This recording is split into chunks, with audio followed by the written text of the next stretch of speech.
문화저널 21 독자 여러분 그리고 주간 브리핑 시청자 여러분 안녕하십니까? 아나운서 배소윤입니다. 이번 주에 꽃샘추위 소식이 있습니다. 환절기에 특히 건강관리 잘 하셔야겠는데요. 그럼 주간 브리핑을 시작하도록 하겠습니다. 시청자 여러분께서는 요즘 외출하실 때 어떤 풍경을 가장 많이 접하시나요?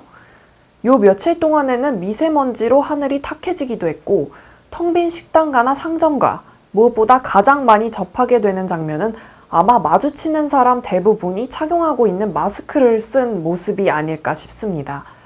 매점 매석에 정치 논쟁까지 부른 한국의 마스크 열풍에 대해 여러분은 어떻게 생각하십니까? 코로나19에 대한 공포가 확산되면서 온 국민이 마스크를 착용한 채 외출하고 마스크를 하지 않은 사람을 이상하게 쳐다보는 평소와는 다른 모습이 펼쳐지고 있는데요.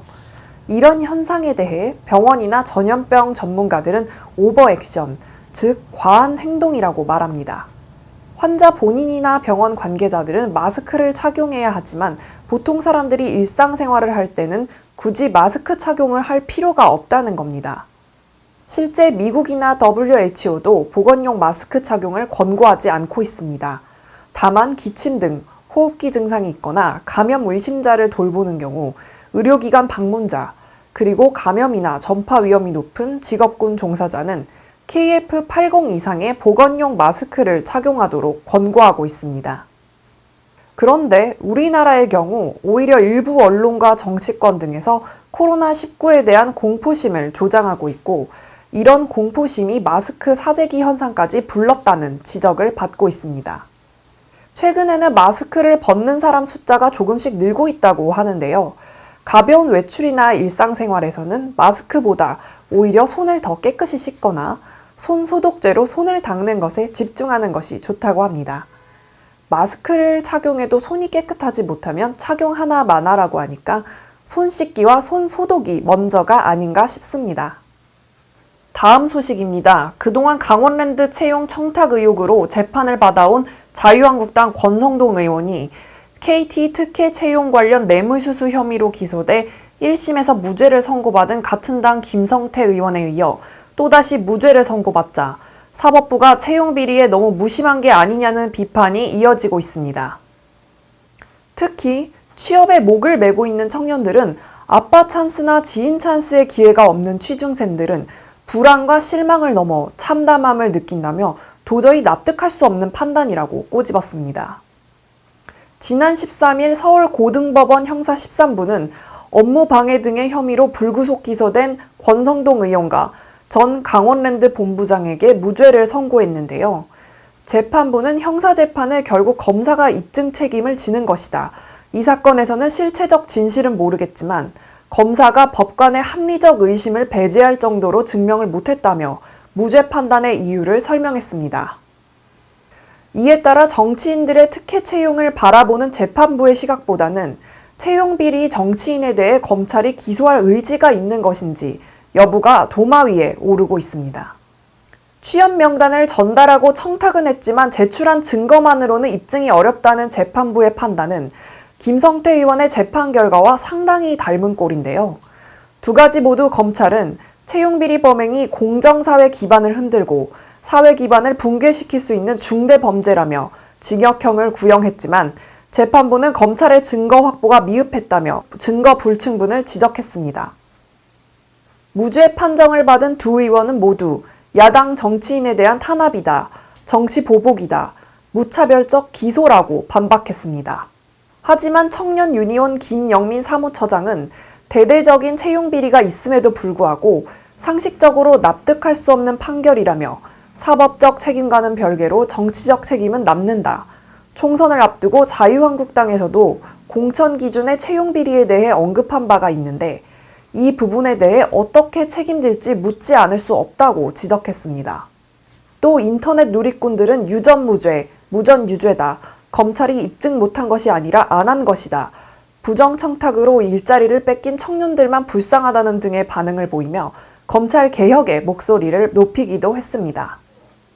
이번에는 이재용 삼성전자 부회장이 상습적으로 프로포폴 주사를 맞았다는 의혹이 제기돼 검찰이 수사에 나섰고 삼성전자 측은 전혀 사실이 아니라며 급히 진화에 나섰다는 소식입니다. 이 부회장의 프로포폴 주사 의혹은 뉴스타파가 제기를 했는데요. 지난 13일 이 부회장이 2017년 초 서울 강남구의 한 성형외과에서 상습적으로 프로포폴을 투약한 정황이 있다며 성형외과 간호조무사와 주고받은 메시지를 공개했습니다. 프로포폴은 수면 마취에 사용되는 주사제죠. 마약류로 분류돼 엄격히 관리 처방해야 하는 의약품입니다.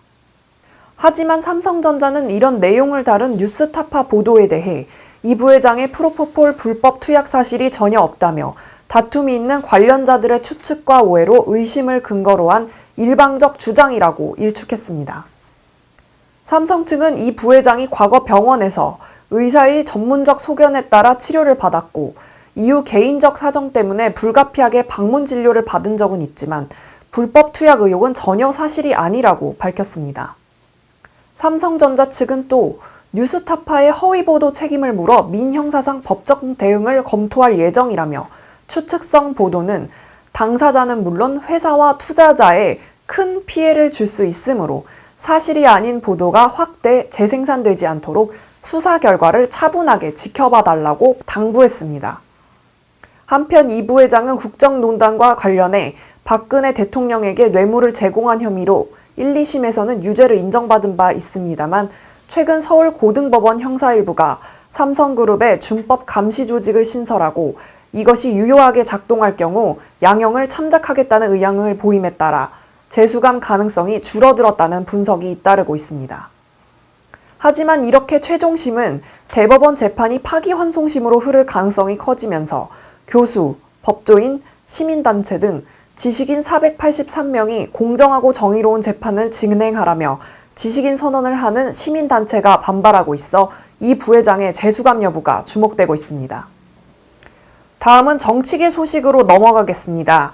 종로 출마 선언 후 지역 행보를 시작한 황교안 자유한국당 대표가 이번에는 또 5.18 광주 민주화 운동을 무슨 사태라고 말해 역사인식에 문제가 있다는 지적을 받고 있습니다.